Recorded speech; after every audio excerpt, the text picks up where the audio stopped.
Just wanted to pop in and give you some ideas for how to use a couple brushes. The brushes are a dagger brush, which looks just like a dagger, as you can see, thus the name, and a cat's tongue, which kind of looks like a cat's tongue. You know, a cat's tongue is more triangular and even than the dagger brush. And they're both super helpful. This one's still a little damp. I was painting not long ago. This one is still dry, so let me just dampen it up so you can get an idea. They both have a lot of similar qualities. But the cat's tongue right here that I'm wiggling around for you, that one can really do some amazing petals for my taste. And the dagger can do some really interesting leaves when you're talking about roses. Of course, there's a lot more they can do, but with plants. Today, I'm going to use Marie's Master Watercolor. And I've just recently figured her out. She has several different brands, the name, and this one is the one that really has some beautiful quality to them, good pigments, good mix. I really like it a lot. If I can find a good little link, I'll make sure to put it in my comments and or description of this. I have it in a beautiful palette, which always makes it more fun.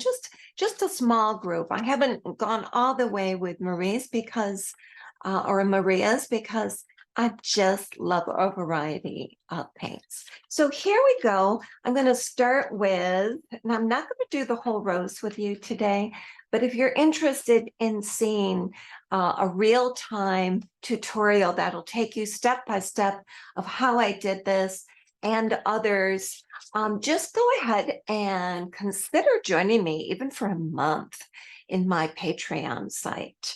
I just have so many things that I really will show you step by step that I think will just enhance your painting experience or teach it to you, or I guess just help you enjoy a lot of different techniques. I'm going to start with alizarin crimson. The other one, I used other roses and quin roses and all that kind of good stuff, rose madder. This one, I'm just going to start with alizarin crimson. And the secret with a rose is to do the tip only for this style, I should say. And you can just wiggle it around these cat's tongues. And this is a Princeton. This one I will definitely give you a link for. I'm just going to rinse the brush. And you'll see I'm just laying out just a lovely line so that the petals have just a beautiful feel to them.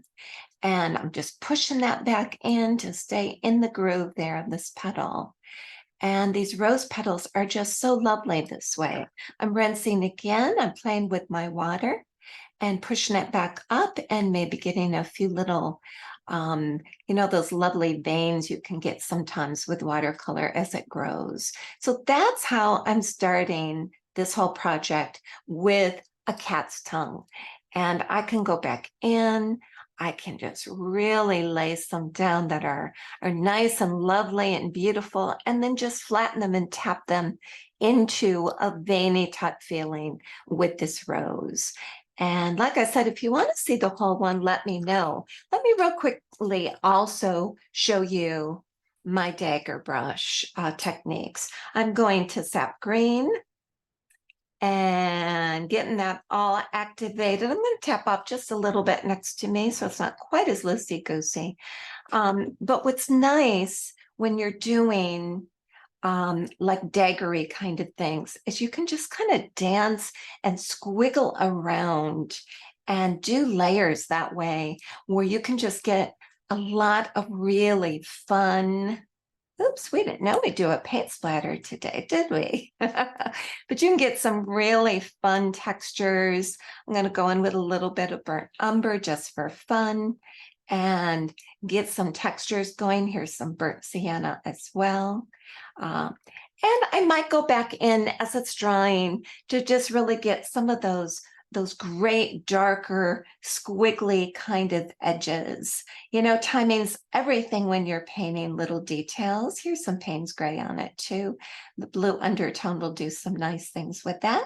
So this is the start of the petal. I might go back in and put a little light something or other, maybe even a little yellow ochre, just to give a faint light undertone.